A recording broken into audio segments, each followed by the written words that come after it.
Olá, nosso assunto de hoje é o Estado. Nós vamos iniciar na apostila 7, falando sobre o Estado. E para você compreender o Estado, é preciso que você volte lá no início do curso, quando o professor de Sociologia, provavelmente, ou de Filosofia, lhes ensinou acerca da composição do Estado. O Estado, ele se inicia com um processo de sedimentação e posteriormente ele passa por um processo de aglutinação. O que isso realmente quer dizer, professor? Quer dizer que no primeiro momento o Estado vai ter núcleo e depois ele vai ter células ao redor dele. Talvez para você entender melhor o processo de sedimentação, lembre-se da tribo de Israel. A tribo de Israel tinha em Jacó o seu patriarca, e depois então Jacó se torna Israel, e essa tribo ela foi se dissipando aos redores, e Jacó dividiu essas tribos em 11 tribos, né? Na verdade 12, mas uma não tinha terra, que são os levitas ficaram como responsáveis pelo templo, pelos serviços sacerdotais. Então, Jacó divide essa terra em 11 partes, e esses filhos então cultuam ou cultivam, casam, vão ter suas famílias, e eles automaticamente saem de perto dos seus pais, deixam o núcleo. Esse é um processo chamado de sedimentação. Mas a qualquer momento, quando o Estado de Israel era atacado por forças externas, as tribos se juntavam para promover a defesa desse Estado. Não é diferente nos dias atuais. Nós no Brasil, por exemplo, vivemos um Estado federado. Nós temos federações, nós temos estados federados dentro de uma república. O fato é que o Estado tem uma certa autonomia para resolver algumas questões, para decidir sobre algumas questões, como por exemplo a questão tributária. Mas se o Brasil for atacado por forças externas, todos os estados vão se unir ao redor para então proteger, para então poder defender o território brasileiro. Esses são dois processos que identificam um Estado. Mas você sabe que para existir um Estado é necessário que haja elementos. Dentre esses elementos do Estado, nós temos o povo, nós temos território, nós temos soberania. Esses elementos, eles são elementos muito definidos. Há inclusive autores que aceitam a possibilidade de um quarto elemento, qual seja a finalidade. Mas a finalidade é muito relativa, porque a finalidade ela é dividida em dois grupos, né? As finalidades, os fins que são essenciais ou jurídicos, e os fins que são sociais, né, ou não essenciais, que são aqueles que nem sempre o Estado atinge com perfeição. Os fins jurídicos, sim, o Estado vai sempre atingir com perfeição, ou pelo menos precisa atingir com perfeição para ser considerado Estado. Mas do outro lado você tem os fins que não são essenciais, como os fins que são chamados de fins sociais. Nem todo Estado garante educação básica, nem todo Estado garante moradia, nem todo Estado garante acesso à saúde com eficiência para os seus. Nem por isso deixa de ser Estado, né? Então, aqueles autores que inserem aí um quarto elemento, eles não estão totalmente errados, mas também não estão totalmente cegos. Vamos falar primeiro sobre soberania ou sobre competência. O Estado exerce competência sobre todo o seu território. E para nós, inclusive no módulo, e que depois eu vou contar uma novidade para vocês sobre direito internacional privado, mas o fato é que com relação ao Estado, todas as pessoas que adentram dentro de um Estado, eles se submetem à sua soberania.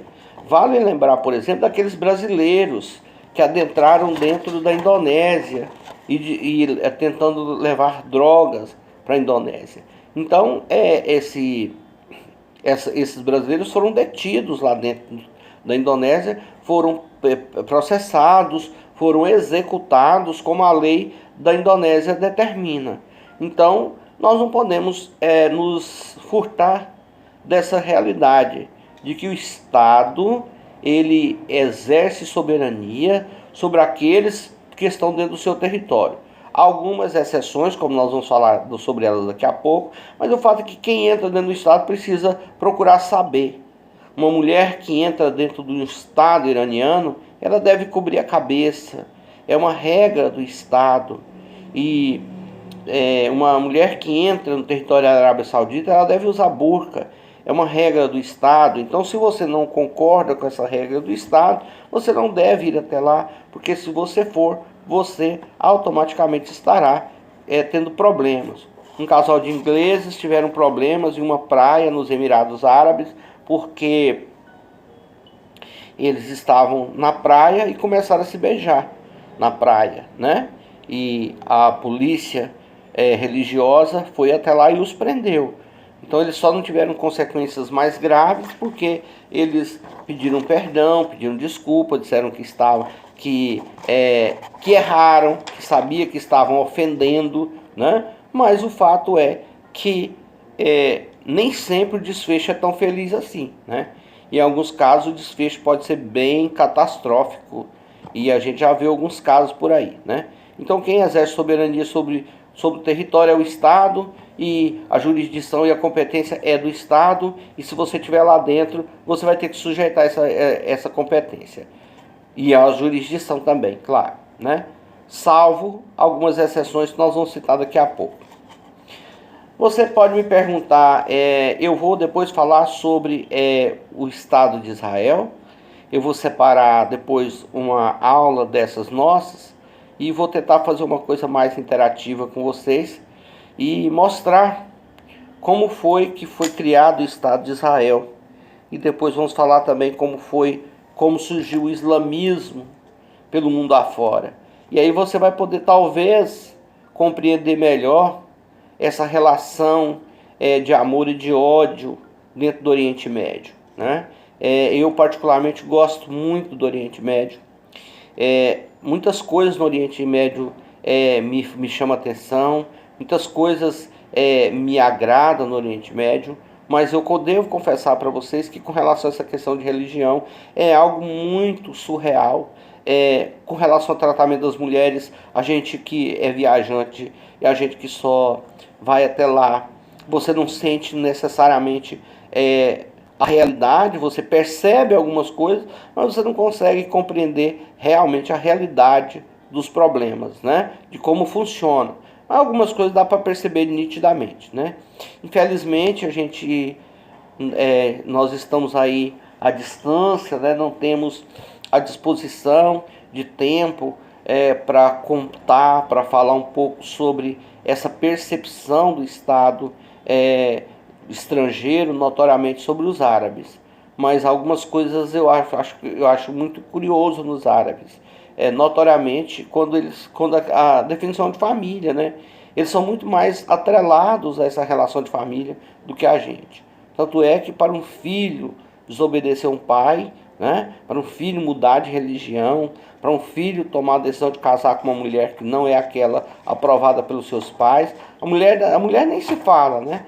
Mas os homens, quando eles ousam quebrar essas regras, a repercussão dentro da família é muito grande.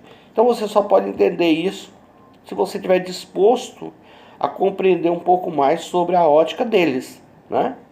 Vamos falar sobre aquisição de território. Nós temos 3 formas de aquisição de território. Nós temos a aquisição de território por meio de pagamento, né? A cessão é onerosa.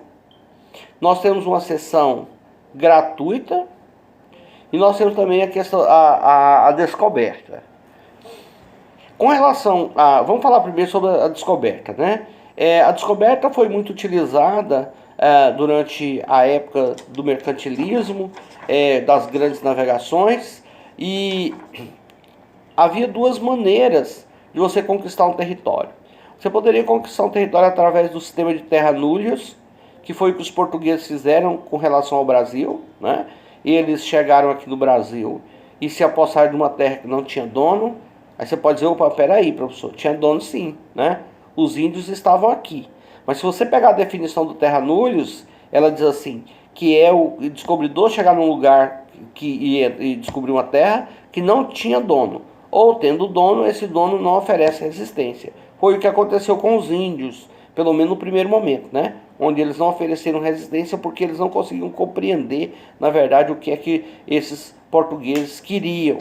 E se você assistir um filme que chama 1492, A Conquista do Paraíso, você vai ver como foi que essas tribos, não as brasileiras, mas na Espanha, aquela parte daqui foi colonizada pela Espanha, como esses nativos se rebelaram contra os seus descobridores.